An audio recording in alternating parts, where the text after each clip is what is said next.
Good morning everyone. क्या हाल चाल आप सभी के। इंश्योरेंस और फाइनेंशियल मार्केट अवेयरनेस के अंदर अपनी ये 6 क्लास है आई थिंक। और 6 क्लास के अंदर कुछ हम टर्म इंश्योरेंस के बारे में और डिटेल में पढ़ने वाले हैं, और इसके अलावा हम राइडर्स के बारे में पढ़ने वाले हैं, ग्रुप इंश्योरेंस के बारे में पढ़ने वाले हैं, चाइल्ड लाइफ प्लान्स के बारे में पढ़ने वाले हैं, ह्यूमन लाइफ वैल्यूज के बारे में पढ़ने वाले हैं।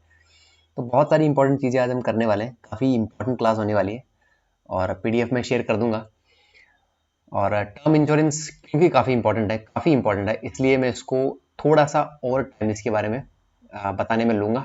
ठीक है, क्वेश्चन ज़्यादा आते हैं इससे, टर्म इंश्योरेंस के बारे में क्वेश्चन ज़्यादा आते हैं क्योंकि ठीक है डीप है थोड़ा सा, इसके बारे में देखेंगे थोड़ा सा, है कि नहीं। चलिए, और इसकी पीडीएफ जो है मैं आपको टेलीग्राम चैनल पे प्रोवाइड कर दूंगा। जितने भी पीडीएफ क्लासेस की जो भी पीडीएफ होती है अपने, उन सभी पीडीएफ को मैं क्लास में जो भी करवाता हूँ वो सब चीज़ें मैं प्रोवाइड कर दूंगा आपको इससे टेलीग्राम चैनल पे। ठीक है, आप इसको ज्वाइन कर सकते हो। 3.2K के आसपास इस पे सब्सक्राइबर्स हैं। और कुछ डाउट रहता है आपको, मान लीजिए कुछ भी ये कुछ टर्म समझ में नहीं आते, तो आप कमेंट भी कर सकते हो वीडियोस पे, या फिर आप मेल कर सकते हो, यहाँ पे भी पूछ सकते हो। इसके अलावा आप यहाँ से भी कर सकते हो, चलिए आपको यहाँ से मिल जाएगा ना। और ये सब कुछ एग्जाम्स है जो मैंने क्लियर करे थे, और ज़्यादा हम टाइम लेंगे नहीं क्योंकि चीज़ें इंपॉर्टेंट है, टाइम बहुत कम है अपने पास में, है कि नहीं। तो कुछ इंपॉर्टेंट चीज़ों के बारे में बात करते हैं। सबसे पहला, टर्म इंश्योरेंस के बारे में कुछ पढ़ते हैं। टर्म इंश्योरेंस के बारे में पढ़ते हैं। टर्म इंश्योरेंस वैसे अपन ने पढ़ लिया था, लेकिन कुछ डिटेल में और पढ़ते हैं। हिंदी में भी है, लेकिन हिंदी में थोड़ा थोड़ा छुपेगा बार बार। आपको पीडीएफ मिल जाएगी, उस पीडीएफ में आप अच्छे से कर सकते हो, कोई दिक्कत नहीं आएगी आपको ना। ये प्योरेस्ट फॉर्म होती है। देखो, आपको स्टेटमेंट वाइज जो क्वेश्चंस आते हैं ना, उन स्टेटमेंट वाइज क्वेश्चंस के अंदर ये डेफिनेशन वगैरह और एक की फीचर्स वगैरह, ये एलिजिबिलिटी वगैरह, ये सब चीजें वहां पे ज्यादा पूछती हैं, है ना। स्टेटमेंट जनरली हर स्टेटमेंट डेटा ओरिएंटेड नहीं होता है। स्टेटमेंट के अंदर कुछ कुछ थ्योरेटिकल चीजें भी होती है, तो वो भी आपको पता होनी चाहिए। टर्म इंश्योरेंस एक प्योरेस्ट फॉर्म होती है, सिंपलेस्ट टाइप होता है लाइफ इंश्योरेंस का, ये आपको पता होना चाहिए। स्टेटमेंट के अंदर आ गया, मान लीजिए स्टेटमेंट टाइप क्वेश्चंस को करने के लिए थ्योरी आपको बहुत डिटेल में पता होनी चाहिए, हर एक लाइन आपको पता होनी चाहिए। और मैं कोशिश करता हूँ कि कोई भी टर्म आती है उससे जुड़ी हुई हर एक चीज को मैं साथ में लेके चलूं, है कि नहीं, ताकि चीजें आसान हो आपके लिए, क्वेश्चन सोल्व करने में आसानी हो आपको, है ना। तो क्या है कि प्योरेस्ट फॉर्म होती है लाइफ इंश्योरेंस की, that provides financial protection to policy holders to specific time period. Specific time period के जैसे मान लीजिए मैंने कल ही एक एसबीआई लाइफ का इंश्योरेंस लिया था, जिसकी जो सम एश्योर्ड था वो 1 CR था। हालांकि मैंने इसमें कुछ राइडर्स वगैरह नहीं लिए थे क्योंकि ये अपने आप में एक बहुत बड़ा अमाउंट है। इसका प्रीमियम मुझे कुछ 13,900 के आसपास पड़ रहा है। ठीक है, वो एज के हिसाब से और आप में क्या प्रॉब्लम्स है, कुछ बीमारी वगैरह और हाइट वेट के हिसाब से वो प्रीमियम कैलकुलेट करते हैं। तो वो सब मेडिकल वगैरह भी होता है, लेकिन कुछ कुछ मेडिकल्स आपकी फिजिकली भी होते हैं, कुछ कुछ मेडिकल आपकी वीडियो कॉल्स पे भी हो जाते हैं। ठीक है, और क्योंकि मैं स्टाफ में हूँ इसलिए मुझे इतना प्रॉब्लम कम, थोड़ा सा रिबेट मिल जाता है प्रीमियम के अंदर। तो आपको पता होना चाहिए सब चीज़ें, है ना। In case of policy holders death during the policy term, life cover amount is paid by the insurer to the nominee और बेनिफिशियरी। मान लीजिए आपने, आपकी एज फॉर एग्जांपल 25 ईयर्स है, ठीक है, आपने लिया 75 ईयर्स तक की एज का टर्म इंश्योरेंस, बोला कि यार मेरी एज जब तक 75 ईयर्स होगी तब तक मैं टर्म इंश्योरेंस ले लेता हूँ।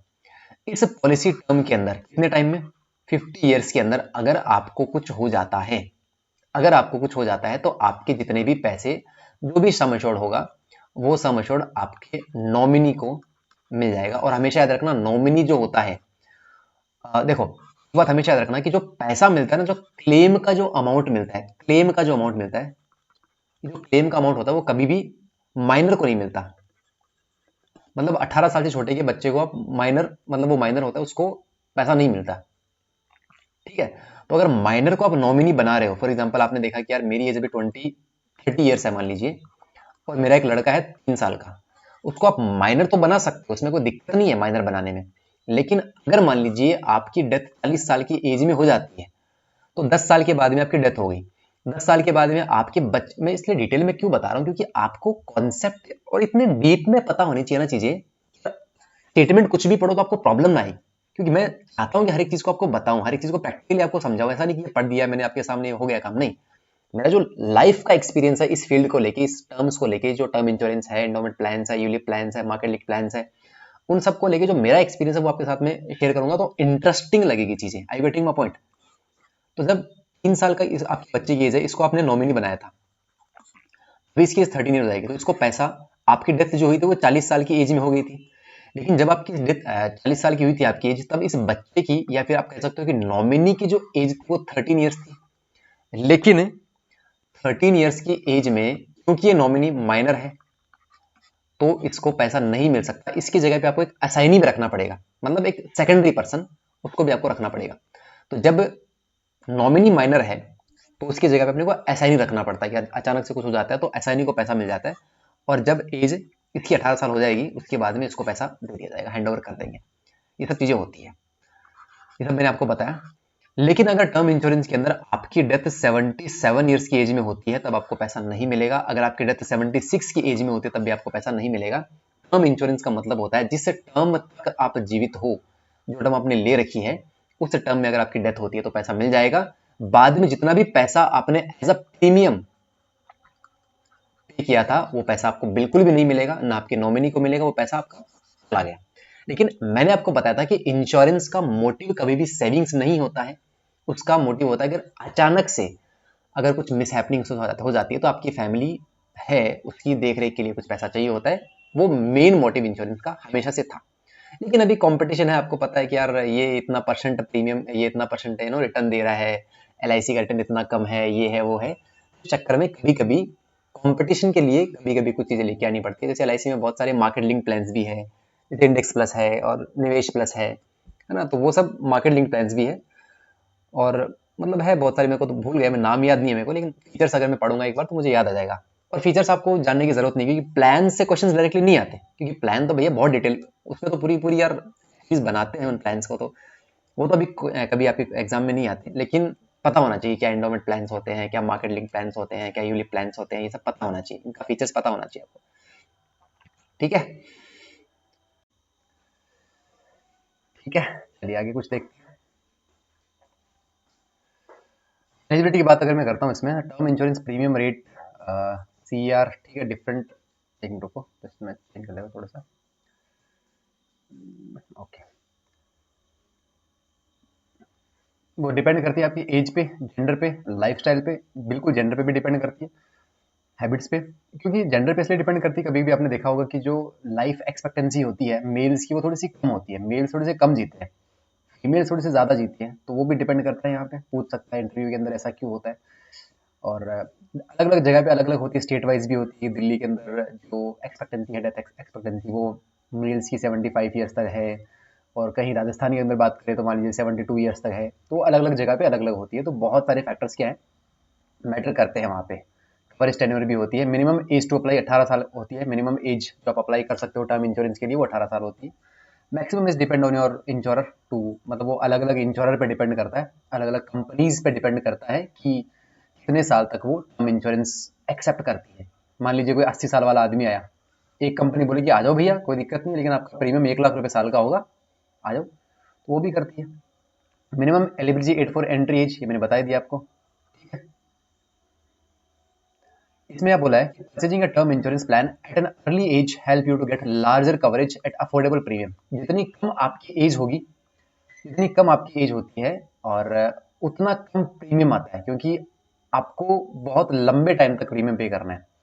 जितनी कम एज होती है, रिस्क उतना कम होता है आप पे। लेकिन ज़्यादा एज हो जाती है, 50 ईयर्स है, 60 ईयर्स है, उस एज में क्या होता है, रिस्क ज़्यादा हो जाता है, इसकी वजह से प्रीमियम थोड़ा सा बढ़ जाता है। रिस्क जो होता है, रिस्क हो जाता है, वो बिल्कुल प्रोपोर्शनल होता है किसके, प्रीमियम के। जितना ज़्यादा रिस्क होगा उतना ज़्यादा आपका क्या होगा, प्रीमियम होगा। ये बात आपको पता होनी चाहिए। ठीक है, चलिए कुछ और इंपॉर्टेंट चीज़ों पे बात करते हैं। टैक्सेबल होती है इनकम, उस पर बात करेंगे। कुछ टैक्स बेनिफिट्स भी आपको मिलते हैं इसमें। टर्म इंश्योरेंस में जो टैक्स बेनिफिट होते हैं उनकी बात कर लेते हैं। देखो, tax benefit under section 80C, ये आपको पता होना चाहिए। सेक्शन 80C के बारे में आपको पता होना चाहिए, बहुत इंपॉर्टेंट है। टीम देखो, मैं आपको सिंपल भाषा में बता देता हूँ।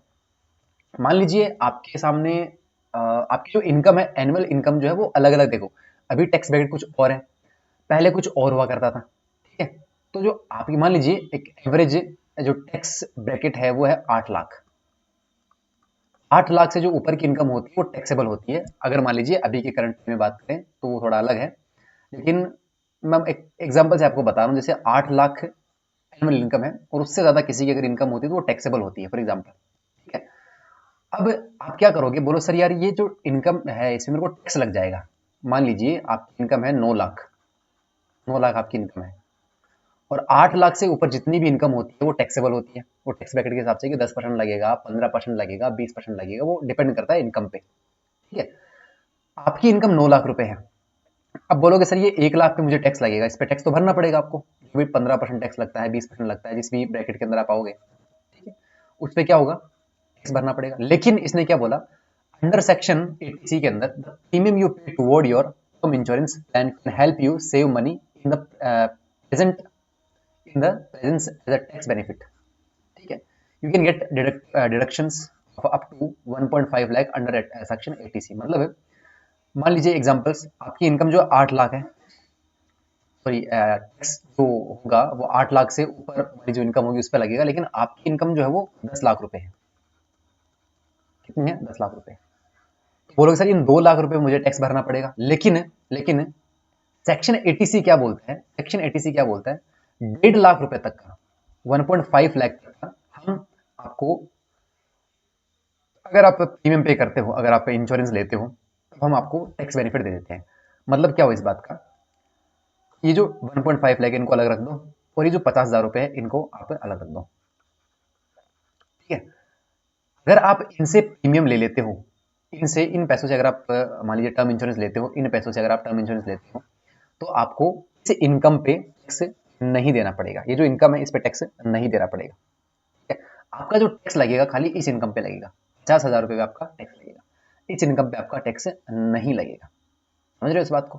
सेक्शन 80 क्या बोलता है, आपको 1.5 लाख रुपए तक की इनकम जो होती है, जो आपके टैक्स ब्रैकेट से बाहर निकल जाती है जो इनकम, उस इनकम पे टैक्स नहीं लगेगा। अगर आप इस इनकम से, इस पैसों से अगर आप टर्म इंश्योरेंस ले लेते हो तो। वो सभी इंश्योरेंस पे होता है, लाइफ इंश्योरेंस में भी वो होता है। ठीक है, लेकिन हम स्पेशली टर्म इंश्योरेंस की बात कर रहे हैं, तो हम टर्म इंश्योरेंस के बारे में बताएंगे कि अगर आप 1.5 लाख रुपए तक का टर्म इंश्योरेंस ले लेते हो, ठीक है, ईयरली, तो जो ये इनकम आपकी है, क्योंकि ये तो इनकम में शो होगी, इनकम में शो होगी, और क्योंकि ये ब्रैकेट से बाहर जा रही है, 8 लाख से ऊपर जा रही है, तो इस इनकम पे टैक्स लगना चाहिए। लेकिन अगर आप इस पैसों से टर्म इंश्योरेंस लेते हो तो आपको इस पे पैसा नहीं देना पड़ेगा टैक्स का, लेकिन अब 50,000 रुपए जो एक्स्ट्रा बच जाते हैं उन पे आपको टैक्स देना पड़ेगा। 10(10D क्या बोलता है, when there is an unfortunate event, the family receive the policyholder's death benefit or sum assured, which insurance that the family gets the necessary financial protections is required without losing over on taxes, without losing out on taxes। मतलब जो tax, जो आपको income मिलती है, जो आपको जो claim मिलता है, क्लेम मिलता है, ये दोनों ये जो 80C है और 10(10D आपको दोनों पता होनी चाहिए, काफी इंपॉर्टेंट है। मतलब जो क्लेम का पैसा मिलेगा, वो क्लेम का पैसा बिल्कुल टैक्स फ्री होगा। क्योंकि वो क्या होता है, वो होता है which ensure that the family gets necessary financial protection. और जो नेसेसरी फाइनेंशियल प्रोटेक्शन होती है वो हमेशा क्या होती है, टैक्स फ्री होती है। आप ऐसा मान सकते हो, जो क्लेम का पैसा आपको मिलेगा, मान लीजिए आपने 1 CR का, 1 करोड़ का आपने क्या लिया ईयरली, 1 करोड़ का आपने टर्म इंश्योरेंस लिया था, 1 करोड़ आपका क्लेम मिलना चाहिए। आपकी डेथ हो गई और कुछ भी इसका प्रीमियम आया होगा, फॉर एग्जाम्पल 15,000 रुपये इसका साल का प्रीमियम आया होगा, तो 15,000 रुपए के अंदर आपको 1 करोड़ का टर्म इंश्योरेंस मिल रहा था, मिल जाते हैं, कोई बड़ी बात नहीं, मिल जाते हैं। तो 1 करोड़ आपकी डेथ पे पैसा मिलेगा फैमिली को या फिर नॉमिनी को, वो हमेशा क्या होता है, टैक्स फ्री होता है। यह बात आपको पता होनी चाहिए। कौन से सेक्शन के अंदर आता है, कौन से टैक्स बेनिफिट किसके अंदर आता है, तो सेक्शन 10(10D के अंदर आता है। Tax benefit under section 80D, ये भी आपको पता होना चाहिए क्या होता है 80D। तीनों सेक्शंस काफी इंपॉर्टेंट है। Deductions of up to 50,000 is also available under Section 80D on premiums paid for term insurance, which is critical illness cover options. For senior citizens, deductions of up to 50,000 भी available होता है। इसका मतलब क्या है कि आप मान लीजिए क्रिटिकल इलनेस, एक राइडर होता है,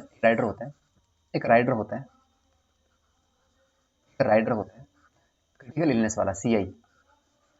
अगर ये राइडर आप एक्स्ट्रा ऐड करवा लेते हो, ठीक है, और इस राइडर के बढ़ने की वजह से जो प्रीमियम में बढ़ोतरी होती है, मान लीजिए जो भी आपका प्रीमियम था 15,000 रुपये आपका प्रीमियम था, ठीक है, और ये आपने राइडर लिया तो आपका प्रीमियम 20,000 रुपये हो गया, ठीक है, 20,000 रुपये आपका प्रीमियम हो गया। तो ऐसे अब ये राइडर लेने के बाद में क्या करेगा वो क्या करेगा, ये आपने राइडर लिया तो सेक्शन 80D के अंदर आप कुछ एक्स्ट्रा इसमें डिडक्शन हो जाएगा आपका, क्योंकि क्रिटिकल इलनेस जब राइडर आप लेते हो तो इस राइडर की वजह से कुछ प्रीमियम बढ़ता तो है, क्योंकि राइडर है तो प्रीमियम तो बढ़ेगा, लेकिन कुछ ना कुछ इस प्रीमियम में कमी हो जाएगी, वो कमी कितने तक हो सकती है, वो 25,000 रुपये तक हो सकती है। मान लीजिए मैं एक एग्जाम्पल से आपको बताता हूँ, आपका साल का प्रीमियम, ईयरली प्रीमियम आ रहा है 1,20,000 रुपये। हेल्थ इंश्योरेंस के अंदर भी होता है, अदर जो इंश्योरेंस होती है उनमें भी ये अप्लाई होता है, लेकिन टर्म इंश्योरेंस की बात करें तो सिर्फ टर्म इंश्योरेंस के बारे में पता रखिए एक बार। 1,20,000 रुपये आपका क्या है, साल का प्रीमियम है, ठीक है, और आपने क्रिटिकल इलनेस राइडर लिया, इस राइडर की वजह से जो आपका प्रीमियम है वो बढ़ गया, 1,70,000 रुपये हो गया, ठीक है, 1,70,000 रुपये आपका प्रीमियम हो गया। तो प्रीमियम तो बढ़ गया आपका 50,000 रुपये, लेकिन आपने क्रिटिकल इलनेस राइडर लिया था, इस राइडर की वजह से आपके प्रीमियम में डिडक्शन भी हो जाएगा, कितने तक हो जाएगा, 25,000 रुपये तक का हो जाएगा। और सेम तो अभी आपको जो नेट देना पड़ेगा, नेट जो प्रीमियम आपको देना पड़ेगा वो कितना देना पड़ेगा, कम कर दो इसमें से, कम हो जाए भाई मेरे, कम कर दो इसमें से 145, 1,50,000 आपको प्रीमियम देना पड़ेगा, समझ रहे हो बात को। लेकिन अगर यही पॉलिसी आप सीनियर सिटीजन के लिए ले रहे हो तो आपका 50,000 रुपये तक का वो क्या हो जाएगा, कम हो जाएगा। देखो वापस पढ़ सकते हैं, deduction of up to 25,000 also available under section 80D on premium पे कम हो जाएगा फॉर टर्म प्लान्स के लिए with critical illness coverage options for senior citizens, deduction of up to 50,000 रुपये भी इस पर अवेलेबल होते हैं। ये बात आपको पता होनी चाहिए, ये बात काफ़ी इंपॉर्टेंट है, ठीक है। तो 3 इंपॉर्टेंट सेक्शन है इसके अंदर, सेक्शन 80C, 1010D और सेक्शन 80D, ठीक है। तीनों के बारे में नॉलेज आपको अच्छी तरीके से पता होनी चाहिए। आई होप आपको एक बहुत अच्छी तरीके से क्लियर हो गया। हर एक पॉइंट को बहुत डिटेल में आपको पढ़ना पड़ेगा। Why do we need term insurance, financial production होती है इसमें, ये कोई बस नॉर्मल चीज़ है। प्रोडक्शन योर एसेट्स, मतलब जो आपके एसेट्स होते हैं उनकी प्रोडक्शन होती है। कवरेज लाइफस्टाइल रिस्क, इतनी इंपॉर्टेंट चीज़ें नहीं थी। क्या करें बताओ, आसान नहीं होता इतना ना। देखो कौन सी बातों का आपको ध्यान रखना चाहिए, और स्टार्ट करें तो कोई ना कोई टपक जाता है बीच में बोलने के लिए कि क्या कर रहे हो, क्या हाल है। बोले यार ठीक है ना, जो हाल है ठीक है, एक मिनट रुको जस्ट ना। चलिए, कौन से पॉइंट्स को आपको ध्यान में रखना चाहिए before buying a term insurance plan. तो सबसे पहला होना चाहिए कि आपकी लाइफ जो इंश्योरेंस लाइफ कवर, इसमें आपको पता होना चाहिए कि आपकी फैमिली की इनकम मतलब कितनी नीड्स है उनको अगले कम से कम 20 सालों तक, 20 से 25 सालों तक आपकी फैमिली जो है एक स्टेबल लाइफ जी सके, जो आप उनको दे रहे हो, मतलब जो करंट में लाइफस्टाइल आप उनको प्रोवाइड कर रहे हो वो लाइफस्टाइल अगर 20 सालों तक बनी रहे, उसके लिए ध्यान में रखते हुए आपकी इनकम मान लीजिए 50,000 रुपये है, साल की इनकम हो जाएगी आपकी 6 लाख हो जाएगी। अब 6 लाख इंटू 25 अगर मैं करता हूँ, ठीक है, तो 1,50,00,000। इन्फ्लेशन भी इसमें एडजस्ट करेंगे तो लगभग 2 से 2.5 लाख के आसपास, 2 से 2.5 करोड़ के आसपास आपकी क्या हो जानी चाहिए, लाइफ कवर आपका होना चाहिए। और मैं हमेशा बोलूँगा कि कम से कम 2 से 3 कंपनियों से आप लो, थोड़ा थोड़ा अगर ले रहे हो, मान लीजिए 50 लाख का भी इंश्योरेंस ले रहे हो, 2 से 3 कंपनी से आपको लेना चाहिए कम से कम। Set the amount that you want to be covered, जो असेस करना पड़ेगा जो amount that you want to be covered on the basis of your age, loan availability, liability, lifestyle habits, इन सबको देखते हुए आपको देना चाहिए। मैंने आपको बताया एक बेसिक आइडिया कि अगर आपकी इनकम 50,000 रुपये है और नेक्स्ट 12 महीने की बात करूँ तो 6 लाख रुपए आपकी साल की इनकम हो जाएगी। अब इसमें इन्फ्लेशन भी एडजस्ट करेंगे तो अगले 20 सालों तक, 20 से 25 सालों तक कितना होता है वो पैसा, मान लीजिए अगर 1.5 करोड़ भी होता है, 1.5 CR भी होता है, तो इसमें इन्फ्लेशन एडजस्ट करेंगे 6% 7% से, तो वो 20 से 25 सालों में लगभग 2.5 करोड़ के आसपास हो जाएगी। तो इतना आपको एसेट, इतना का आपको टर्म इंश्योरेंस कम से कम लेना ही चाहिए। क्लेम सेटलमेंट रेशियो देखना चाहिए कि जो कंपनी से हम इंश्योरेंस ले रहे हैं उसका क्लेम सेटलमेंट रेशियो कैसा है, मतलब वो कितना परसेंट क्लेम सेटल करती है।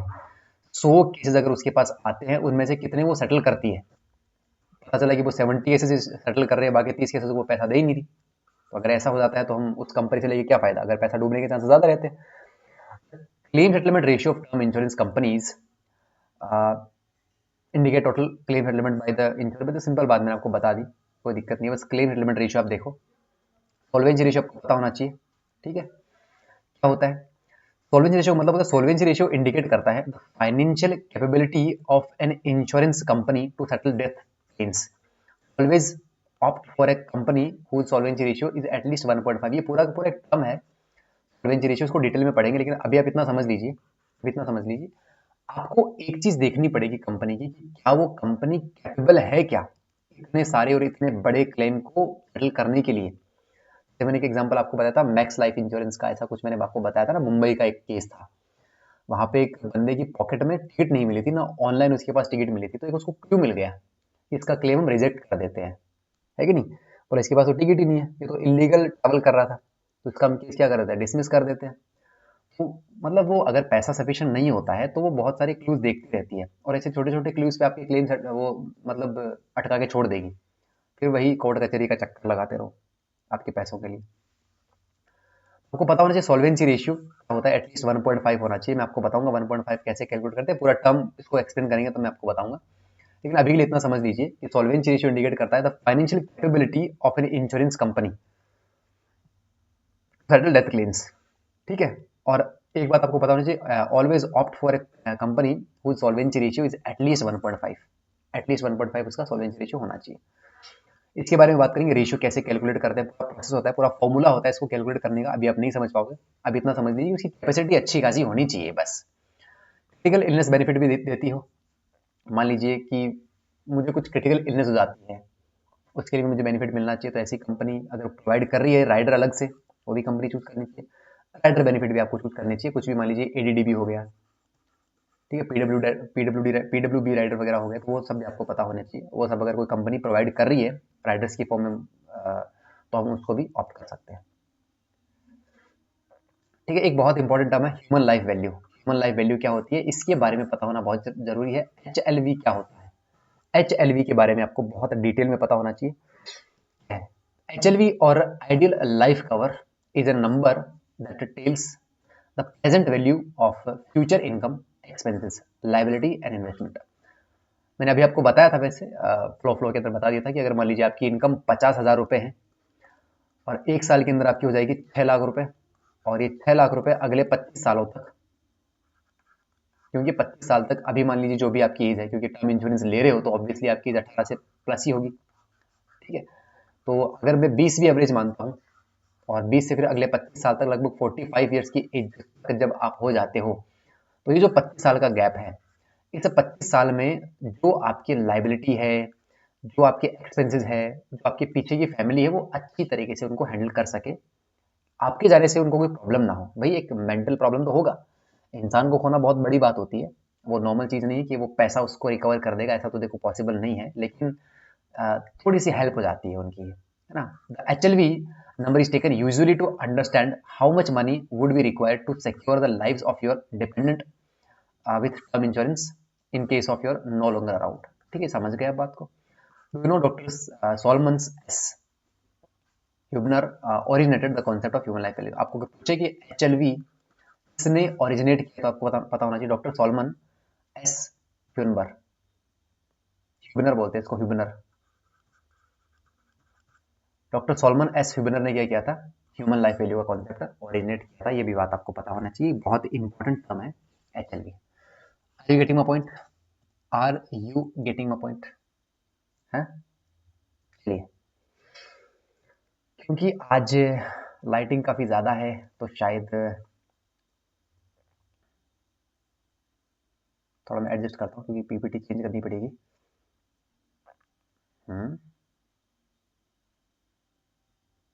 Give me just 1 minute.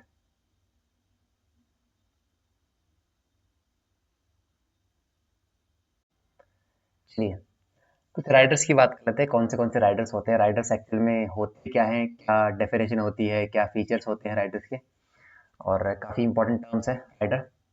Insurance rider and group plans की भी बात करेंगे, और डिटेल में बात करेंगे, मज़ा आएगा काफ़ी पढ़ने में, मज़ा आएगा करने में। Insurance Riders and group plans, इनकी बात कर लेते हैं कि क्या क्या राइडर्स होते हैं इंश्योरेंस में, और कौन से ग्रुप प्लान्स होते हैं। बहुत सारे चाइल्ड लाइफ प्लान्स होते हैं, ग्रुप इंश्योरेंस होती है, एम्प्लॉय इंश्योरेंस होता है, मतलब जो पूरी कंपनी इंश्योरेंस करवाती है वो सब। What is rider? Extra benefit add करते हैं इंश्योरेंस पॉलिसी के अंदर, उसको राइडर बोलते हैं। टाइप ऑफ राइडर कौन से हो सकते हैं? इंक्रीज करते हैं death benefit rider, critical illness rider होता है, और मेजर सर्जिकल असिस्टेंट राइडर होता है। देखो PWB राइडर होता है, प्रीमियम वेवर बेनिफिट राइडर होता है। जैसे मान लीजिए कि आपकी एज बहुत कम है और 18 से कम साल आपकी एज है, ठीक है, और आपका जो प्रपोज्ड है वो आपके पेरेंट्स है। आपकी पेरेंट्स की डेथ पे आपको प्रीमियम नहीं भरना पड़ेगा अगर आप PWB राइडर लेते हो तो, क्योंकि आपको पता है कि वो कमाने वाले वही हैं और आपका प्रीमियम भी वही भर रहे हैं।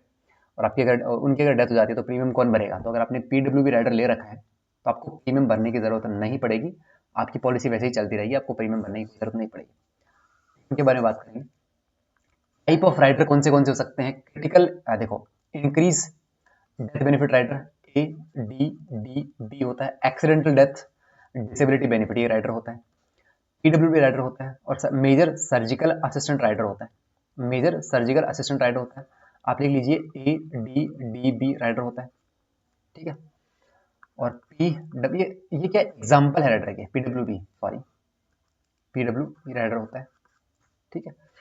एडिशनल कवर ऑप्शंस कौन से हो सकते हैं? एक्सीडेंटल डेथ बेनिफिट राइडर होता है, मैंने आपको बताया कि कवर करता है डेथ या फिर डिसेबिलिटी पे ड्यू टू एक्सीडेंट, ठीक है। वेवर ऑफ प्रीमियम बेनिफिट ये है PWB, ठीक है। If job loss disability company पे प्रीमियम, ठीक है।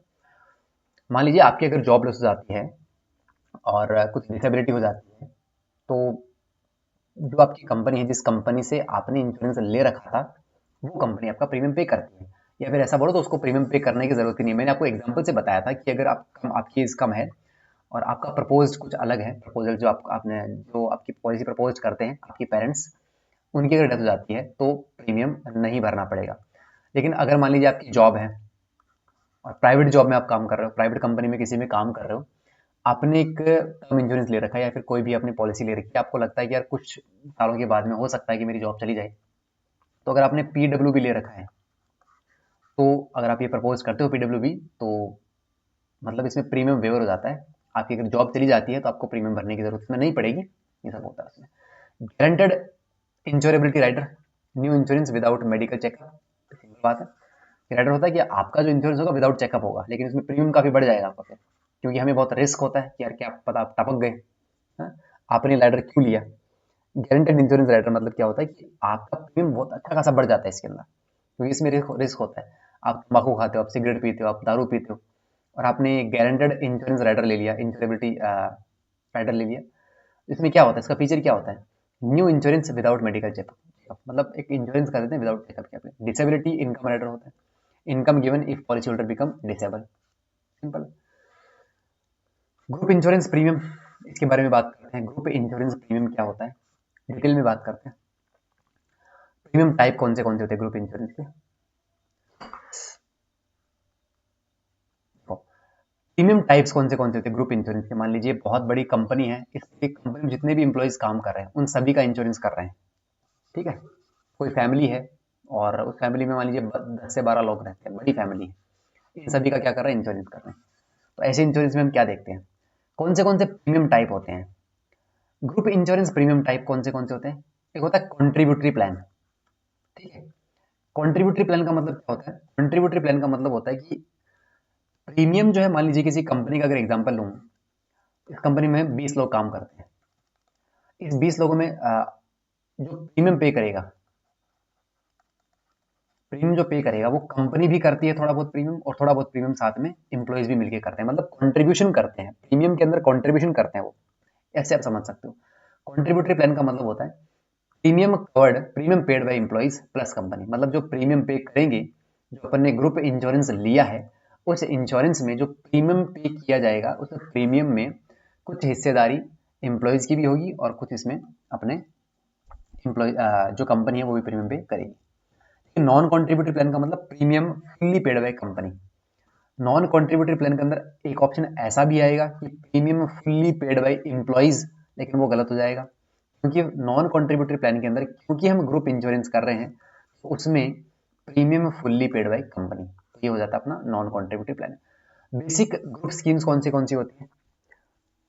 ठीक है। ग्रुप टर्म इंश्योरेंस, पूरे ग्रुप का टर्म इंश्योरेंस करवा दिया, पूरी ग्रुप की ग्रेचुटी स्टार्ट करवा दी, और पूरी ग्रुप का सुपर एनिमेशन स्टार्ट करवा दिया। इसको हम पेंशन भी बोलते हैं। ग्रेचुटी अलग होती है, सुपर एनिमेशन अलग होता है, लेकिन अगर हम देखें तो दोनों सेम सही होते हैं वैसे। लेकिन इसमें कुछ देखो, इसमें कुछ स्पेशलिटी होती है कि वो अलग अलग डिपेंड करता है कौन सी कंपनी में है। जैसे मान लीजिए कोई माइनिंग की कंपनीज होती हैं, ठीक है, और जैसे इंश्योरेंस किसी एजेंसी आपने ले रखी है, मान लीजिए लाइफ इंश्योरेंस की आपने ले रखी है, और कोई कंपनी की ले रखी है जो आपको ग्रेचुटी प्रोवाइड करती है, जैसे LIC है, आपको ग्रेचुटी प्रोवाइड करती है। उसकी मिनिमम जो काम करने की एज, मिनिमम काम करने का जो टर्म होता है वो 5 साल होता है। मतलब मिनिमम होता है 5 साल, लेकिन वो कंपनी टू कंपनी डिपेंड करता है। जैसे कोल इंडिया हो गई, ऑयल इंडिया हो गई, ठीक है, और बहुत सारी कंपनीज होती है जो ग्रेचुटी प्रोवाइड करती हैं, ठीक है, मल्टीनेशनल कंपनीज होती है वो ग्रेचुटी प्रोवाइड करती है।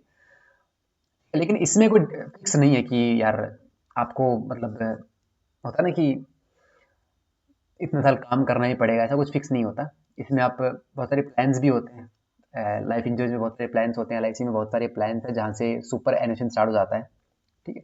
लेकिन एक चीज़ मैं आपको बताऊंगा, इसमें दोनों में कॉमन जो है वो बताऊंगा, काफ़ी इंपॉर्टेंट चीज़ है। तो ग्रेचुटी अगर आपको चाहिए, मतलब उसमें आपको मिनिमम 5 साल काम करना पड़ेगा। लेकिन सुपर एनुएशन की अगर बात करूँ तो पेंशन के अंदर जो होता है ना, वो जिस कंपनी में आप काम कर रहे हो, ठीक है, या फिर जिस ऑर्गेनाइजेशन में, स्टेट गवर्नमेंट में काम कर रहे हो, कहीं पर भी काम कर रहे हो, तो कुछ पैसा आपको देना पड़ता है अपनी जेब से, और कुछ पैसा जो कंपनी है वो अपनी जेब से डालती है, ठीक है। तो एक फंड इकट्ठा होता है, फंड इकट्ठा होता है। वो फंड जो होता है, वो फंड जो होता है, उस फंड को आपको एक साथ लमसम भी दे सकते हैं, ठीक है, और उस फंड से आपकी सुपर एनुएशन भी स्टार्ट कर सकते हैं। उस फंड से आपकी सुपर एनुएशन भी स्टार्ट कर सकते हैं, और उस फंड से आपकी मतलब एक लमसम अमाउंट भी आपको प्रोवाइड कर सकते हैं। वो फंड अगर आप किसी मान लीजिए बैंक में भी जमा करते हो तो 7% आपको वहां से मिलता है, उससे भी आपको फायदा होता है। लेकिन ग्रेचुटी की अगर बात करूं तो ग्रेचुटी के अंदर ऐसा नहीं है कि भैया कुछ पैसा आपकी जेब से लगेगा, कुछ पैसा कोई कंपनी देगी, ऐसा कुछ नहीं होता। उसमें सारा पैसा कंपनी ही प्रोवाइड करती है, ठीक है। ग्रेचुटी स्कीम के अंदर सारा पैसा कंपनी ही प्रोवाइड करती है, ये आपको पता होना चाहिए। लेकिन सुपर एनुएशन के अंदर, पेंशन के अंदर जो है कुछ पैसा अपनी जेब से जाता है और कुछ पैसा कंपनी की जेब से जाता है। तो पूरा पैसा ऐसे मिलके दो ऑप्शन होते हैं वहाँ पे, आपको लमसम अमाउंट भी मिल जाता है इतना बड़ा, और आपको एक ऐसा ऑप्शन भी देते हैं जिसमें आपको कुछ पैसा लमसम मिल जाए और बाकी बचा हुआ पैसा जो है वो सुपर एनुएशन की फॉर्म में, या फिर बोल सकते हैं कि एन्युटी की फॉर्म में आपको मिल जाता है, या फिर पेंशन बोल सकते हैं। एन्युटी एक टर्म है, एन्युटी और पेंशन एक ही होती है। इंश्योरेंस की लैंग्वेज में पेंशन को एन्युटी बोलते हैं, एन्युटी प्लान, ठीक है। तो आपको पेंशन की फॉर्म में प्रोवाइड कर देंगे। तीन ऑप्शंस होते हैं वैसे देखा जाए तो, एक पूरा का पूरा आपको क्या देंगे, लमसम प्रोवाइड कर देंगे, ठीक है। एक होता है कि आपको पूरा का पूरा जो पैसा है वो एज ए सुपर एनुएशन आपको प्रोवाइड करें, एन्युटी के टाइप में प्रोवाइड करें, या फिर पेंशन के टाइप में आपको प्रोवाइड करें। एक होता है कि कुछ पैसा आपको दे दें, जो लमसम पूरा बना है उसमें से कुछ पैसा आपको दे दें, और बाकी बचा हुआ जो पैसा है वो आपको एज ए सुपर एनुएशन प्रोवाइड करते हैं, ठीक है। तो अलग अलग टाइप के प्लान्स होते हैं, होना चाहिए, ठीक है। ग्रुप स्कीम्स होती है। अब आपसे ऑप्शन क्वेश्चन पूछ सकता है कि कौन सा इनमें से मान लीजिए सुपर एनुएशन प्लान, मतलब ग्रुप स्कीम्स नहीं है, ग्रुप इंश्योरेंस स्कीम नहीं है, आपको पता होना चाहिए। तो term insurance, group term insurance होती है, ग्रुप ग्रेचुटी स्कीम्स होती है, और ग्रुप सुपर एनुएशन पेंशन स्कीम्स ये होती है। आपको इनके बारे में पता होना चाहिए। एडिशनल ग्रुप स्कीम्स कौन सी हो सकती है, ठीक है, लीव इनकैशमेंट के लिए भी, group insurance in leave of EDLI, employ deposit link insurance, social security schemes by government for peoples के लिए ये प्रोवाइड करते हैं। तो मतलब एडिशनल ग्रुप स्कीम्स कौन सी होती है, ग्रुप स्कीम्स के बारे में बात कर रहे हैं। कौन सी एडिशनल ग्रुप स्कीम्स होती है, बंद कर दे उसको, उनके बारे में बताता हूँ अगर मैं।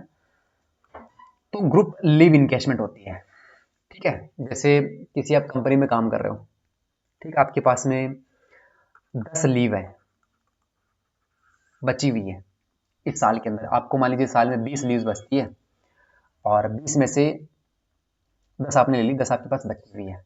कोई कंपनी ऐसी करती है कि यार इसको प्रोवाइड नहीं करेंगे, इसको जो इन्वेस्टमेंट प्रोवाइड नहीं करेंगे, ठीक है।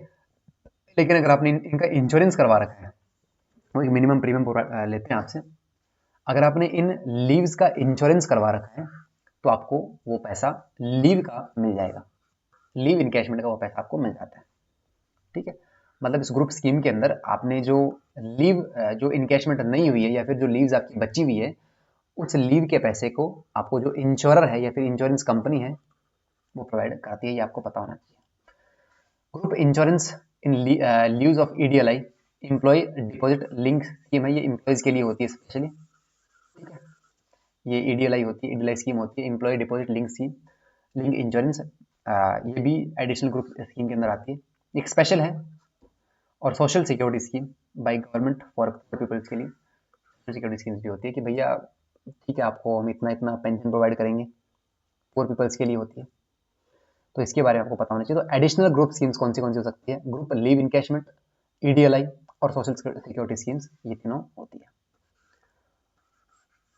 और अगर मैं बेसिक ग्रुप इंश्योरेंस की बात करूं, बेसिक ग्रुप स्कीम्स की बात करूं, तो ग्रुप टर्म इंश्योरेंस होती है, ग्रुप ग्रेच्युटी स्कीम्स होती है और ग्रुप सुपर एनुएशन स्कीम्स होती है, ये भी आपको पता होना चाहिए। राइडर फीचर्स कौन से हो सकते हैं? राइडर क्या क्या हो सकते हैं? एक्स्ट्रा एड ऑन्स इन बेस पॉलिसी, ठीक है, एग्जांपल जैसे एडिशनल एक्सीडेंटल डेथ हो गया, क्रिटिकल इलनेस राइडर हो गया, डिसेबिलिटी इनकम हो गया, वेवर ऑफ प्रीमियम हो गया, ये सब क्या है? राइडर के एग्जांपल्स हैं। एक्सीडेंटल डेथ होता है, वेवर ऑफ प्रीमियम होता है पीडब्ल्यूडी, क्रिटिकल इलनेस होता है सीआई और डिसेबिलिटी इनकम होता है डीआई, ठीक है। टैक्स बेनिफिट मिलता है किसके अंदर? एटीसी और एटीडी के अंदर, ठीक है। और एक टेंडेंट डी होता है, लेकिन उसमें क्या मिलता है अपने को, वो अलग होता है थोड़ा ना, इसमें प्रीमियम बेनिफिट मिलता है आपको। मैक्सिमम लिमिट कितनी हो सकती है राइडर, मतलब वो हमेशा पॉलिसी के बराबर होती है, तो सम एश्योर्ड के बराबर होती है, उससे कम होती है। बात इंपॉर्टेंट चीज है, एक इंपॉर्टेंट चीज मैं आपको डिटेल में बताता हूँ। मैक्सिमम लिमिट क्या हो सकती है? राइडर की जो होता है ना, राइडर की मैक्सिमम लिमिट जो हो सकती है वो सम एश्योर्ड के बराबर हो सकती है या फिर सम एश्योर्ड से कम हो सकती है। ये स्टेटमेंट में क्वेश्चंस कभी कभी आ सकते हैं, इनके बारे में आपको पता होना चाहिए। राइडर कभी भी सम एश्योर्ड से बड़ा नहीं हो सकता, ठीक है। राइडर जो होता है ना वो कभी भी सम एश्योर्ड से बड़ा नहीं हो सकता। बेसिक पॉलिसी क्लेम इसको सम एश्योर्ड बोल सकते हो, उससे कभी भी बड़ा राइडर नहीं हो सकता आपका। कहीं जो राइडर का पैसा मिलेगा, आपने बोला जाके कि भैया 10 लाख का सम एश्योर्ड है लेकिन मुझे 20 लाख का राइडर दे दो, ऐसा पॉसिबल नहीं हो सकता। मैक्सिमम जो राइडर की लिमिट हो सकती है वो सम एश्योर्ड के बराबर हो सकती है या फिर उससे कम ही होती है हमेशा। नो अंडरराइटिंग, अंडरराइटिंग नहीं होती बिल्कुल भी। अंडरराइटिंग का मतलब अब ऐसा समझ सकते हो कि जो चेकअप होता है एक्स्ट्रा, अंडरराइटिंग जो होता है, डब्ल्यू जो बनोगे ना वो अंडरराइटिंग करोगे मैक्सिमम, ठीक है। डब्ल्यू क्या करता है? अंडरराइटिंग करते हैं। अंडरराइटिंग का मतलब क्या होता है कि जो पॉलिसी आप लेके आ रहे हो ब्रांच के अंदर, ये ब्रांच है, ये ब्रांच है आपकी, इस ब्रांच के अंदर कोई भी पॉलिसी आपका एजेंट आपके पास आता है और आपसे पॉलिसी खरीदता है और वो यहाँ पे लेके आता है, ठीक है। इसमें कुछ एक्स्ट्रा मेडिकल चेकअप वगैरह नहीं होता, वो जो करना था इस एजेंट ने कर लिया। जब ये पॉलिसी इस मतलब डब्ल्यू के पास में आ जाती है, इस एनबी डिपार्टमेंट के अंदर अगर आ जाती है जहाँ पे डब्ल्यू हैंडल कर रहा होता है, या फिर अगर बड़ा डिपार्टमेंट हो तो उसको एओ हैंडल करेगा, लेकिन जब ये डब्ल्यू के पास आ जाती है तो वो अंडर राइटिंग करता है, अंडर राइटिंग करता है। अंडर राइटिंग वो चेक करता है कि हाँ भैया जो ये डाली है, जो डिटेल्स ने डाली है वो मतलब सूटेबल है कि नहीं। आपने डाल दिया कि हाइट है इसकी 5 फुट 7 इंच और वजन है इसका 170 किलो, तो यहाँ पे समझ जाएगा कि यार इसने टर्म इंश्योरेंस ली है, इसको बहुत रिस्क है और प्रीमियम जो इसने डाला है बहुत कम डाला है। आप समझे मेरी बात को? वापस समझाता हूँ, देखो थोड़ा एक्सपीरियंस से समझो चीज़ को, कि आप एक पॉलिसी लेके आए, फॉर एग्जांपल आपने देखा कि इस आदमी का वजन जो है वो 140 kg है और इसकी जो हाइट है वो है 5 फुट 7 इंच और इसकी जो एज है वो है सिर्फ और सिर्फ 20 साल, और प्रीमियम जो आपने दिया है वो बहुत कम दिया है, बहुत कम प्रीमियम लिया है। भाई इतना वजन है, इस हाइट के हिसाब से वजन तो भाई बहुत मतलब कम होना चाहिए, लगभग लगभग 60-70 के आसपास होना चाहिए, और साल भी कम है, एज भी कम है, और इतना मोटापा है इस एज के अंदर, इसका मतलब प्रीमियम तो बहुत ज़्यादा होना चाहिए। क्यों? क्योंकि 140 किलो वजन इतनी कम एज के अंदर, भाई रिस्क कितना ज़्यादा है इस पे, मोटापा कितना ज़्यादा है, इसको कोलेस्ट्रॉल हो सकता है, हार्ट अटैक आ सकता है इसको, और शुगर हो सकता है, बीपी हो सकता है, कुछ भी हो सकता है, अर्ली डेथ हो सकती है, कुछ भी हो सकता है। लेकिन जो आपने प्रीमियम लिया है इस आदमी से वो तो नॉर्मल लिया है, नॉर्मल प्रीमियम लिया है, जो जितना मान लीजिए एक नॉर्मल 70 kg अगर वेट होता है इसकी जगह पे जो प्रीमियम बनता था वो प्रीमियम आपने लिया है, लेकिन प्रीमियम तो उसका बहुत ज़्यादा होना चाहिए क्योंकि रिस्क बहुत ज़्यादा है इसके ऊपर, है कि नहीं? तो वो वैसे काम अंडर राइटिंग वो वहाँ पे चेक होते हैं, वो स्क्रूटनी करते हैं। वो कौन करते हैं? डिपार्टमेंट का जो हेड होता है वो करता है। तो इसमें अगर वो चेक करेगा कि अगर मान लीजिए आपने क्रिटिकल इलनेस राइडर लिया है, ठीक है, लेकिन अगर आपका जो बेसिक सम अश्योर्ड है और जो एज है, जो वेट है, जो हाइट है, वो अगर मैच कर रही है, वो सब चीज़ें अगर सेट है, अगर कुछ एक्स्ट्रा राइडर भी आप लेते हो तो उसमें कुछ नो अंडर राइटिंग होती है, नो मेडिकल चेकअप, कुछ नहीं होता। लेकिन अगर चीज़ें ही बिगड़ी हुई है, हाइट आपकी इतनी सी है, वेट आपका है 300-400 किलो के आसपास, तो भैया फिर तो वो पॉलिसी कैंसिल होने के चांसेस होते हैं। लो कॉस्ट होती है लेकिन प्रीमियम इज लो होता है। No bonus on rider, rider पे कभी भी बोनस नहीं मिलता। बोनस हमेशा कैलकुलेट होता है सम अश्योर्ड पे, ये हमेशा याद रखना। मैंने आपको बताया था ना कि सम अश्योर्ड का 5% है अगले साल पे, जो एसआरबी मैंने आपको बताया था, है ना।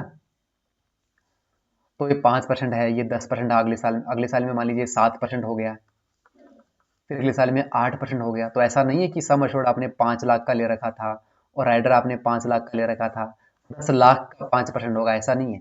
बोनस हमेशा और हमेशा सम अश्योर्ड पे कैलकुलेट होता है, राइडर पे बोनस हमेशा कैलकुलेट नहीं होता। तो आपको ये बात भी पता होना चाहिए थ्योरेटिकली कि प्रीमियम में इतनी बढ़ोतरी नहीं होती।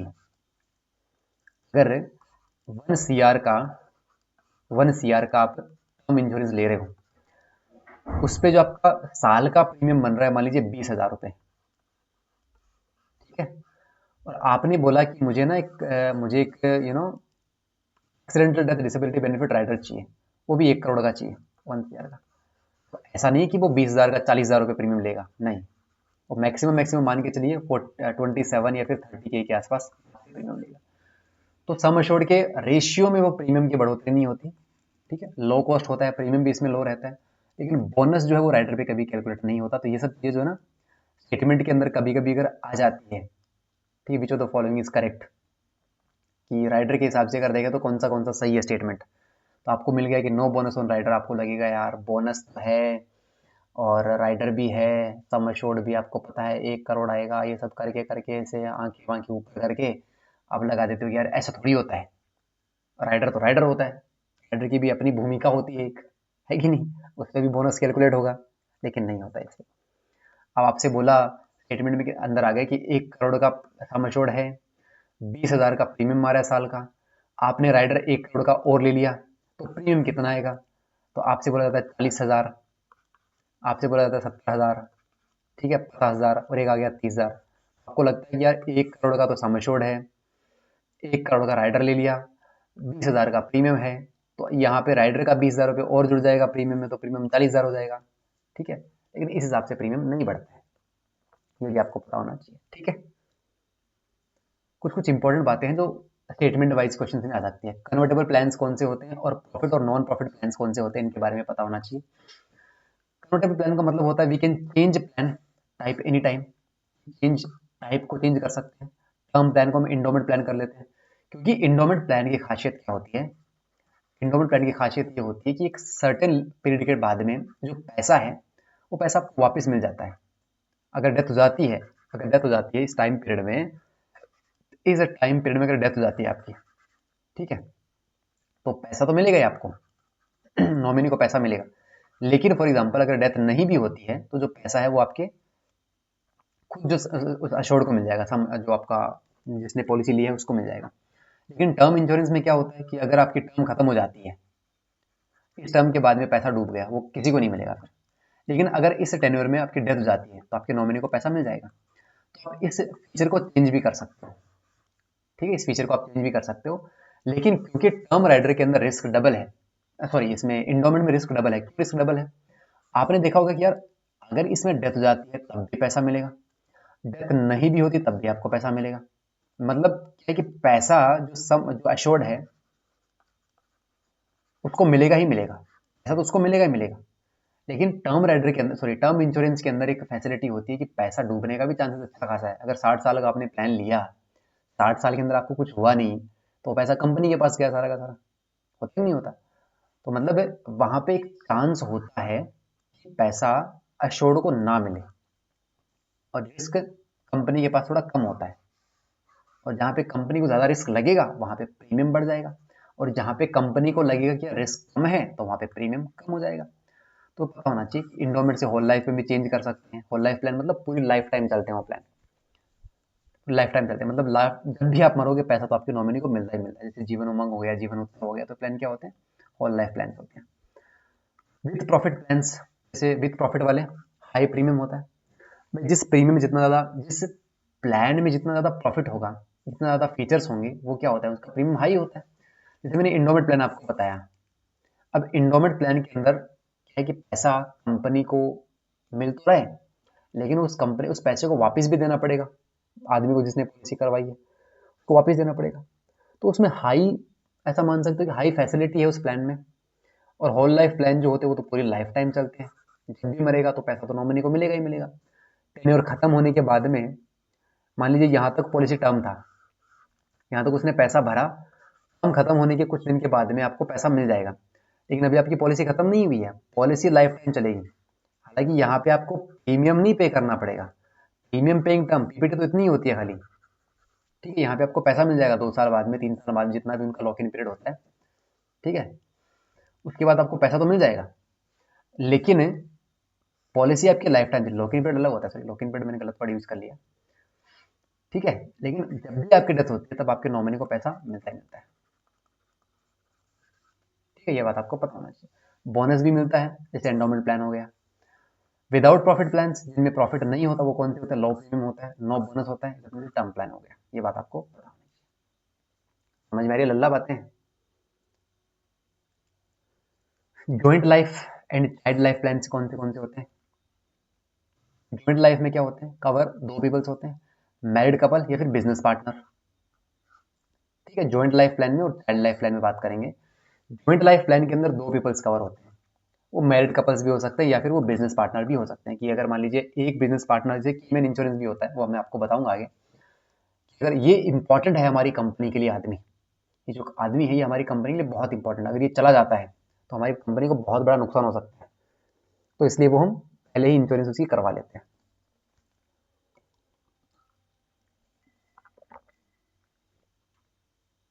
है कि नहीं? तो ऐसे रिस्क अपने को नहीं लेने चाहिए, और पहले ही सब कुछ सेफ्टी आपको रखनी चाहिए। हर ये चीज़ें काफ़ी इंपॉर्टेंट है अपनी लाइफ में, तो ठीक है, इनको अच्छा खासा हम बचा के रखते हैं। वो सब अपने को अगर समझदार हो तो करनी चाहिए वो सब चीज़ें। Higher age difference higher premium, जितना एज ज़्यादा होगी उतने चांसेस ज़्यादा होते हैं मरने के, जितनी हायर एज होती है उतने चांसेस ज़्यादा होते हैं मरने के, तो प्रीमियम भी हाई होता है, क्योंकि पैसा तो मरने में मिलेगा। तो प्रीमियम हाई होता है अगर ज़्यादा एज होती है तो। No premium after first policy holder death. आप ऐसा समझ सकते हैं कि जॉइंट लाइफ की अगर मैं बात करूं, तो जॉइंट लाइफ के अंदर अगर एक की डेथ हो जाती है, एक की अगर डेथ हो जाती है, तो पैसा सेकंड पॉलिसी होल्डर को नहीं देना पड़ेगा। ये काफ़ी अच्छा फीचर है। No premium after first policy holder death, ठीक है। Sum assured paid on first policy holder death, और सम अश्योर्ड जो है वो पेड कर दिया जाता है जो फर्स्ट पॉलिसी होल्डर की डेथ होती है उसके ऊपर। ये भी आपको पता होना चाहिए, ये काफ़ी इंपॉर्टेंट चीज़ है। दोनों फीचर्स इसके बहुत अच्छे हैं। No premium paid after first policy holder death, मतलब पहले पॉलिसी होल्डर की डेथ पे आपको पैसा नहीं, प्रीमियम नहीं पे करना पड़ेगा, और सम अश्योर्ड जो है वो पे कर दिया जाएगा ऑन द। ये चाइल्ड प्लान्स काफ़ी इंपॉर्टेंट है। चाइल्ड प्लान के बारे में अगर मैं बात करूँ तो देखिए, चाइल्ड प्लान्स का मतलब premium paid by parents for child future. Premium जो पे किया जाता है पेरेंट्स पे करते हैं, क्योंकि पेरेंट्स जो होते हैं इसके प्रपोजल होते हैं, ठीक है। इसमें पीडब्ल्यूबी राइडर जो होता है वो शायद इनबिल्ट होता है, और आपको लेना भी पड़ सकता है, अलग अलग प्लान्स पे डिपेंड करता है। Premium waiver benefit, if parents die the company pays the premium. अगर पेरेंट्स की मृत्यु जाती है, डेथ हो जाती है, तो कंपनी जो है वो पूरा पेमेंट करती है प्रीमियम का। एक इसमें फैसिलिटी ये होती है कि डिफरमेंट पीरियड होता है अप टू चाइल्ड 18 ईयर, मतलब जो चाइल्ड जब तक 18 साल का नहीं हो जाता ना, तब तक उसको जो क्लेम का पैसा है वो नहीं मिलेगा। डिफरमेंट पीरियड का मतलब क्या होता है, इसको समझ लीजिएगा। डिफरमेंट पीरियड का मतलब होता है जब आपने सब्सक्रिप्शन लिया था, जब आपने पॉलिसी लिया था, उस दिन से लेके जिस दिन आपको पैसा मिलता है फर्स्ट प्रीमियम पे, सॉरी जो फर्स्ट इंस्टॉलमेंट पे, जो आपको क्लेम का पैसा मिला था, वो किसी भी फॉर्म में हो सकता है। वो अगर एन्युटी के फॉर्म में है कि भाई आगे भी आपको पैसा मिलेगा पर साल, होता है ना एन्युटी, पेंशन टाइप में, या फिर हो सकता है कि वो आपको क्लेम के फॉर्म में पूरा एक साथ ही मिल गया। मतलब जिस दिन आपने प्रीमियम पे किया था या फिर जिस दिन आपने पॉलिसी लिया था, और जिस दिन आपको पहला क्लेम मिलता है, वो किसी भी फॉर्म में हो सकता है, पहला क्लेम, लमसम भी हो सकता है। जैसे आपको पता है कि मनी बैक प्लान के अंदर आपको पैसा 5 साल में मिलता है। अगर 10 साल मनी बैक प्लान है तो आपको 10 साल के बाद पैसा मिलेगा, होता ही नहीं होता। तो जो आपने फर्स्ट सब्सक्रिप्शन लिया था उस दिन के 5 साल के बाद में आपको पहला जो है क्लेम मिला था, इसका मतलब ये डिफरमेंट पीरियड है। और वही सेम चीज़ जिस दिन क्लेम आपको मिलेगा उस दिन से उस दिन तक, और जिस दिन आपने पॉलिसी लिया था वो जो टाइम होता है फर्स्ट इंस्टॉलमेंट पे, आपको जो पहला मिला था क्लेम, उस दिन तक आपका पैसा को क्या बोलते हैं, डिफरमेंट पीरियड बोलते हैं। तो डिफरमेंट पीरियड जो होता है वो कभी भी ऐसा मान के चलिए कि कभी भी माइनर को माइनर को कभी भी पैसा नहीं मिलता है। माइनर को कभी पैसा नहीं मिलता, इसका मतलब क्या है? मान लीजिए जब चाइल्ड की जो पेरेंट ने जो पॉलिसी ली थी उस टाइम पे चाइल्ड की एज थी 3 साल, बच्चे की एज कितनी थी, 3 साल थी। तो डिफरमेंट पीरियड तो आपको पता है कि 18 साल तक तो होना ही होना है, क्योंकि 18 साल तक तो इस बच्चे को पैसा मिलेगा ही नहीं क्लेम का, है कि नहीं। और पेरेंट की डेथ है वो हो जाती है जब बच्चा 7 साल का हुआ है। बच्चा कितने साल का हुआ है, 7 साल का बच्चा हुआ है भाई।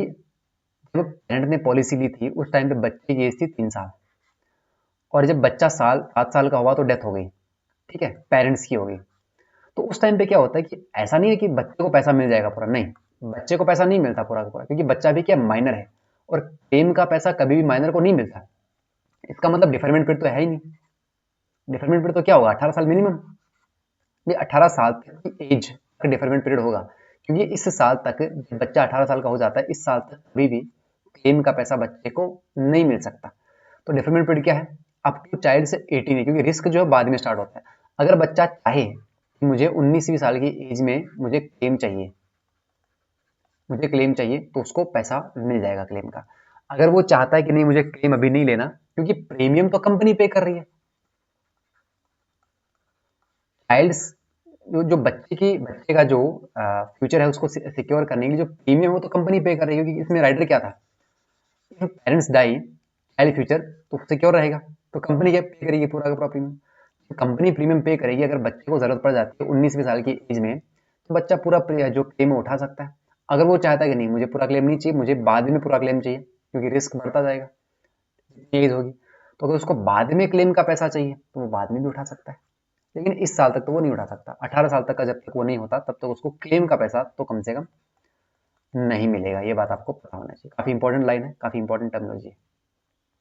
डिफरमेंट पीरियड काफी इंपॉर्टेंट, हम आगे भी बहुत पढ़ेंगे डिफरमेंट पीरियड के बारे में, जब हम टर्मिनोलॉजीज पढ़ेंगे, इंश्योरेंस टर्म्स हम जब पढ़ेंगे उनमें पूरा पढ़ेंगे। अभी इंश्योरेंस टर्म्स बहुत बाकी है। इंश्योरेंस बेसिक फीचर होते हैं, insurance in bulk by company और बाय कंपनी फॉर एम्प्लॉइज, मतलब जो कंपनी में एम्प्लॉइज काम कर रहे हैं उनके लिए अगर हम बल्क में इंश्योरेंस लेते हैं तो उसको बोलते हैं group insurance. Cover employ plus family, cover करती है जितने भी एम्प्लॉइज कंपनी में काम कर रहे हैं उनको भी कवर करती है, उनकी फैमिली को भी कवर करती है। क्योंकि ये फैमिली को भी कवर कर रही है, हम ये एक्स्ट्रा इसमें एडिशनल जुड़वा सकते हैं, वो फैमिली को भी कवर करे, इसके लिए प्रीमियम थोड़ा सा बढ़ जाएगा।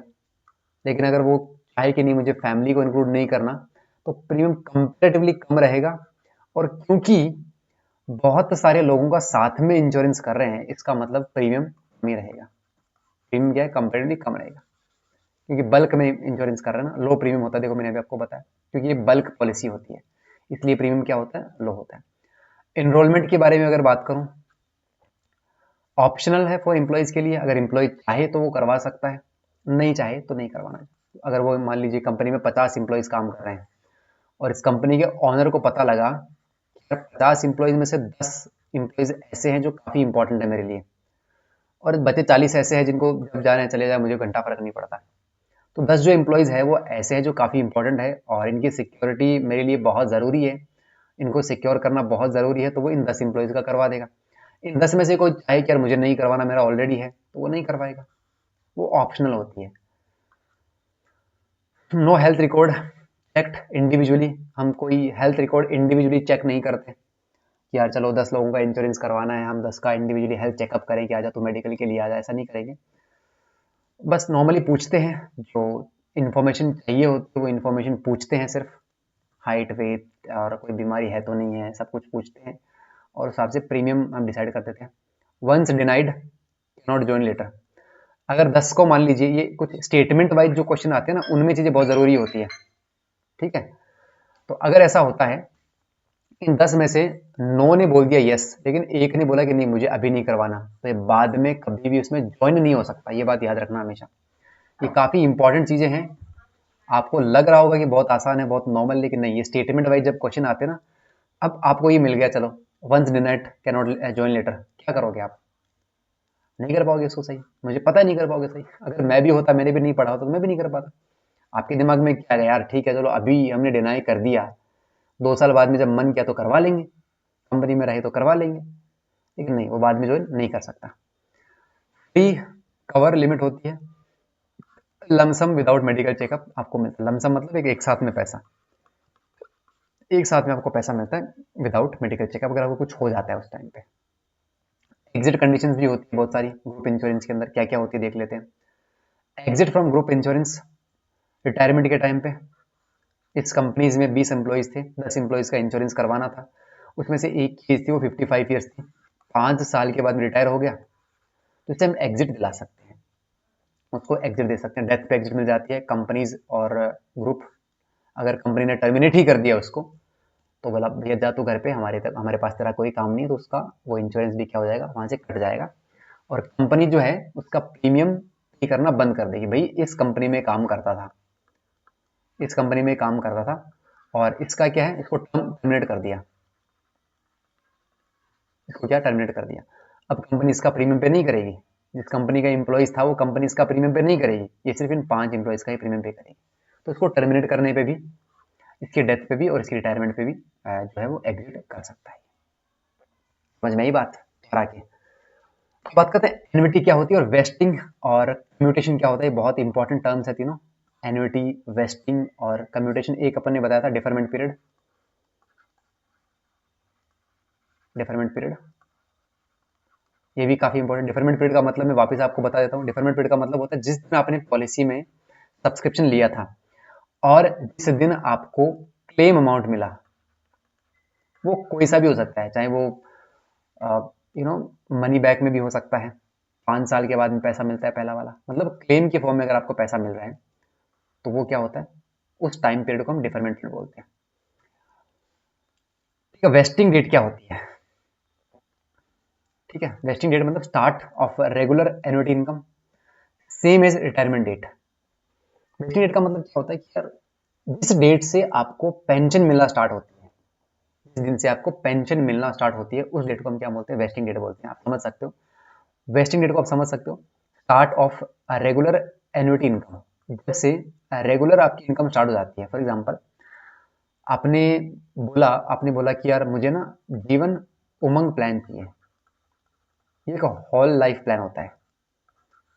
ठीक है, इस होल लाइफ प्लान के अंदर आपने देखा कि मुझे 20 साल तक पैसा भरना है, 20 साल पैसा भरने के बाद मुझे 20 साल खत्म होने के 2-3 साल के बाद में उसमें एक टाइम होता है, ठीक है, उस टाइम पीरियड के बाद में मुझे एक पैसा मिल जाएगा। ठीक है, ये मिल गया मुझे, फॉर एग्जांपल 20 लाख रुपए मिल गया।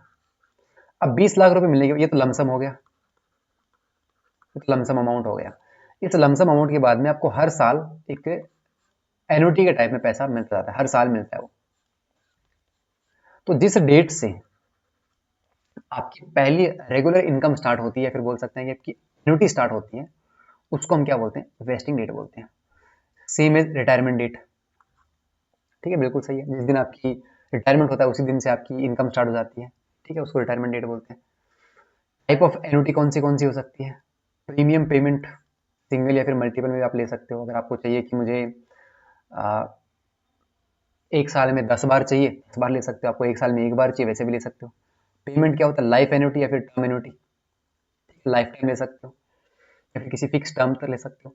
आपको चूज करना पड़ेगा कि भैया मैंने है ना आपको इतने साल तक पैसा जमा करवा दिया आपकी कंपनी में, ठीक है, इतने साल तक मैंने प्रीमियम भर दिया, अब मुझे एक फिक्स कर दो, जो आप मुझे पैसा देने वाले हो ना, वो पैसा मुझे फिक्स कर दो, मुझे पैसा वो लाइफ टाइम तक चाहिए। फिर अब लाइफ टाइम में जितनी इंस्टॉलमेंट बनती है, जितनी एन्युटी बनती है, मान लीजिए मुझे 50 लाख रुपए मिलने वाला है लाइफ टाइम में, उस 50 लाख रुपए को चाहे तो आप लाइफ टाइम ले सकते हो, भाई वो डिस्ट्रीब्यूट हो जाएगा ना, उस हिसाब से डिस्ट्रीब्यूट हो जाएगा।